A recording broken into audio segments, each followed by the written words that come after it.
রাজনীতিমুক্ত থেকে দেশের প্রকৃত প্রতিচ্ছবির কথাই যেন শিশুরা জানতে পারে, এমন আহ্বান জানিয়েছেন জাতীয়তাবাদী মহিলা দলের সভাপতি আফরোজা আব্বাস। তিনি বলেন, পূর্ববর্তী সরকার শিশুদের বিকাশের পথে যেভাবে প্রতিবন্ধকতা তৈরি করেছিল তা যেন আর না হয়।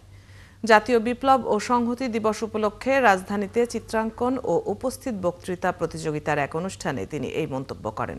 আফরোজা আব্বাস বলেন, শহীদ রাষ্ট্রপতি জিয়াউর রহমান শিশুদের বিকাশে নতুন কুঁড়ির মতো উদ্যোগ নিয়েছিলেন। দেশনেত্রী বেগম খালেদা জিয়াও ছিলেন শিশুদের প্রতি আন্তরিক। সেই ধারা বজায় রেখে বিএনপির ভারপ্রাপ্ত চেয়ারম্যান তারেক রহমান শিশুদের জন্য কাজ করার দৃঢ় প্রত্যয় নিয়েছেন। এ সময় শিশুদের যার যেখানে প্রতিভা সেখানে যেন কাজের সুযোগ করে দেয়া হয়, এমনও আহ্বান জানান জাতীয়তাবাদী মহিলা দলের এই সভানেত্রী।